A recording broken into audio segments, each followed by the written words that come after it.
사교육을 왜 해야 되냐 이거죠. 목적이 뭐냐. 부모가 이걸 몰라버리면 어떡해요? 대학은 너한테 취직이 안 돼요. 너한테 그런 돈을 얼마나 투자했는데 너는 왜 그러니? 이러면 이 자녀가 뭐라고 할까요? 내가 언제 공부한다 그랬어? 그러니까 결국은 사교육을 시킬 거냐, 안 그러면 또 다른 쪽에 교육을 시킬 거냐. 뭐 기술 교육이 또 필요하잖아요. 그죠? 어느 게 좋냐? 기술이 돈이 돼요, 사실은. 제가 한번 보여드릴게요. 왜 그런지를. 자, 보십시오. 왼쪽은 이 학벌입니다, 학벌. 얼마나 많이 배웠냐. 여기 밑에는 기술이에요, 전문성이에요. 그러면 여기가 높고 여기가 낮다고 하면, 여기가 낮고 여기가 높다면, 자, 1번 방은 뭘까요? 배운 것도 없고 기술이 없는 거예요. 어때요? 로로잖아요. 그죠? 이거는 어떻게 살까요? 그렇지 힘든 거예요. 제가 청년들 교육할 때도 똑같아요. 그럼 여기서 살고 싶냐 그러면 살고 싶겠다고 하겠어요? 안 하겠어요? 그러면 여기서 선택을 하는 거예요. 부모 입장에서는 어디로 가게 해줄 것 같아요? 요리로 보내려고 노력하겠죠. 맞아요? 그러니까 애가 공부를 안 해도 야 그래도 대학은 가야지. 그래서 뭐 인수를 안 되면 어떻게 해요? 저 지방이나 막 어떻게 해도 대학은 보내려고 그러죠. 그죠? 그러니까 여기는 어때요? 자식이 원하지 않는데 부모가 보내는 경우가 허다한 거죠, 사실은. 자, 그렇게 됐을 때 여기가 로우 하이가 되는 거죠, 이거는. 기술 전문성은 없지만 많은 사람들이 가는 배운 정도. 그럼 여기는 어떨까요? 그럼 고등학교 졸업하고 기술을 배운 거예요. 자, 그러면 누가 돈을 먼저 벌었어요? 여기가 벌어요, 여기가 벌어요? 여기가 벌고 있잖아요. 고3 때부터. 근데 여기는 어디예요? 계속 대학 학비 쓰고, 뭐, 생활비 쓰고, 그 다음에 어때요? 대학 4년을 갔다가 하는 게 아니죠? 요즘은 대학 바로 졸업하나요? 몇 년 있다 졸업하죠. 그래도 그 돈이 어디서 나올 것 같아요? 그러니까 이게 엄청난 돈이 인풋을 하고 나서 나중에 어떻게 돈다?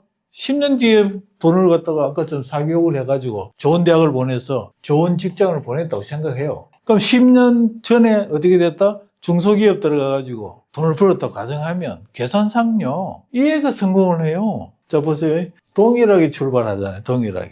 그럼 20살 때 가죠. 그럼 이 친구가 한 달에 250을 벌어요. 우리 직원들도 그런 애들이 있으니까. 이것을 부모 입장에서는 대학을 보내준다고 가정을 해주셔야 돼. 그냥 부모 도리잖아요. 왜냐면 이 애는 지금 옆에 다 해주고 있으니까. 그럼 이 250을 온전하게 저축을 시키면. 그래서 통장은 지가 번 돈은 어떻게 해준다?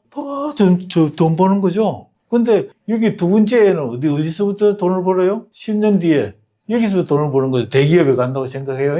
500을 번다고 생각해 보세요. 근데 여기는 어떻게 될까요? 대기업의 평균적으로 근무 시간이 어떨까요? 예전처럼 막 들어가면 종신을 하나요? 아닙니다. 요즘은 평균적으로 34세에 대기업에 들어가고 그만두는 게 50대 전후예요. 그러면 34에서 50대 전후면 몇 년을 근무한다?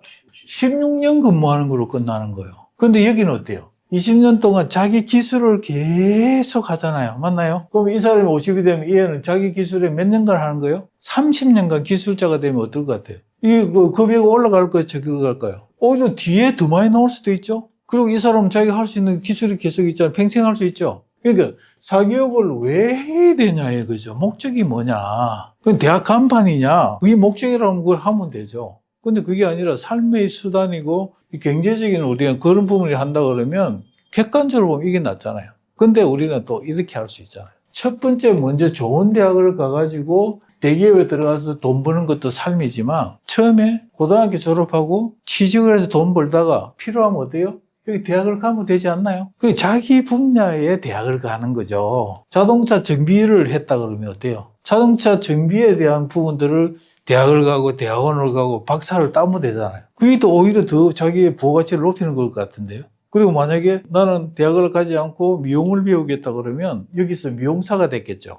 근데 이 친구가 여기서 자기가 번 돈을 계속 모으고 두 번째는 부모가 그렇지 내가 결국은 돈을 대줘야 될 거니까 대학 학자금하고 다른 사람 주는 것만큼 너 통장에 그대로 넣어줄게. 어때요? 통장 두 개가 어떻게 해요? 불어가죠? 그럼 이거 가지고 어디로 갔다 온다? 파리로 해외에 가가지고 유학을 갔다 오면 어떻게 될까요? 미용을 하더라도 동네에 사는 것보다 몇십 배를 더 받을 수 있는 아주 브랜드를 가질 수 있잖아요.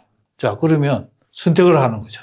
저는 공부를 원하지 않는다고 하면 굳이 가게 하지 말고 이쪽으로 가게 하는 게 저는 중요하고 대신에 여기서 어디로 가야 된다? 위로 가게 하는 게 목적이에요. 그래서 저는 여기는 화이트 칼라라고 본다 그러면 이게 블루 칼라인데요. 사실 블루 칼라로 시작해가지고 블루 칼라가 화이트 칼라가 되는 순간이 있다니까. 그 분야에서 최고로 올라가는 순간에 화이트 칼라가 되는 거예요. 그러니까 자동차 전비사 상급이 2급, 1급, 명장으로 가면 어때요? 기능장.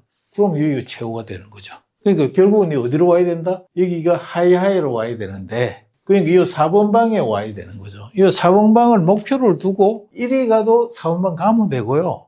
1위 와도 4번 가는 게 목적이에요. 다 가는 길이 있다는 말이에요. 부모가 이걸 몰라버리면 어떡해요? 대학을 가는데 우리가 너무 없는 것 같고 쟤는 왜 이러지? 이런 부분. 그래서 여기는 갔는데 나중에 보면 어때요? 대학은 너한테 취직이 안 돼요. 그러니까 그 나중에 가면 어때요? 너한테 그런 돈을 얼마나 투자했는데 너는 왜 그러니? 이러면 이 자녀가 뭐라 그럴까요? 내가 언제 공부한다 그랬어? 이런 이야기를 하는 거죠. 그래서 이거는 아주 객관적으로 보시면 돼요. 부모가 사교육을 시켜야 말 거냐, 부모가 욕심인지, 그게 목적이 경제적인 건지 목적 정확히 뚜렷해야 되는 거죠. 두 개 다 가질 수 있어요. 명예와 돈을 다 가질 수가 있어요. 1위가 가지고 여기에 존재한다고 생각하니까 사람들이 안 가려고 하지만 여기서 어떻게 하면 된다? 올라가서 자기 개발해서 최고가 되면요. 끝나는 거예요. 그게 지금은 핵심이 전문성의 시대예요. 이 전문가만 살아남아요. 동료지 사교육은 더 폭발적이겠죠. 왜냐면 보세요. 여기서 사교육을 더 좋은 데 갔잖아요. 그죠? 그럼 어때요? 자기가 이 사교육을 더 잘했을 때는 취직할 확률이 더 높겠죠. 실력이 좋으면 거기서도. 자, 취직하는 데는 뭐가 달라질 것 같아요? 누구는 빨리 취직하고 누구는 늦게 취직하는 건 그건 뭘까요? 학벌은 동일하다고 보면. 같은 스카이 나왔는데 누구는 빨리 취직하고 누구는 못한다. 그거는 두 가지입니다. 첫 번째, 하나는 인성이고요. 두 번째는 실력이에요. 대기업들은 뭘 봐요? 인적성 보나요? 안 보나요? 다 보잖아요. 그런 것을 통해서 인성, 적성을 또 아까도 10%의 부분들이 90%는 또 그렇게 똑같이 힘들게 사지만 10%는 이걸 다 갖춘다니까. 그럼 이 친구들은 어때요? 하이로 가고 빨리 취직을 하고 또 이런 걸 인적성을 가졌기 때문에 실력을 가기 때문에 대기업에서 롱런을 하고요. 거기서 대표이사가 돼요. 어때요? 이것도 멋진 삶이죠? 이렇게 되는 확률 자체가 90%가 우리는 여기에 살았고 기술을 가면 여기까지 올라오는 친구들이 기술적인 10%밖에 없는 거. 여기는 90%가 가더라도 여기 가는 확률은 또 10%밖에 안 되는 구조가 되는 거죠. 그럼 어떻게 안전할까? 만약에 이 10% 갔을 때는 파급 효과가 어때요? 더 크죠, 이거는. 그러니까 확률이 10%로 가지고 안에 들어간다 그러면 당연히 사교육을 해서 좋은 대학 가가지고 확장성을 높이는 게 맞죠, 사실은. 근데 그걸 어떻게 알 수 있을까요? 그걸 측정할 수 있죠. 경제적인, 내적인 부분들을 측정을 해요. 어떤 생각을 가질 때 뭐가 연결되는지요. 자, 꿈이 명확할수록 돈을 메이크하는 데 역할을 한다. 그러니까 아까 보세요. 공부를 하더라도 아까처럼 나는 어떻게 할 거야 정확히 가지고 하는 애들. 그럼 결국은 경제는 따라오거든. 그러니까 그런 부분들을 진단해내고 그것을 사전에 어떻게 개발시키고 하는 부분들이 핑스 자체에 MBTI 유수 검사에 그게 다 들어있어요. 인적성까지.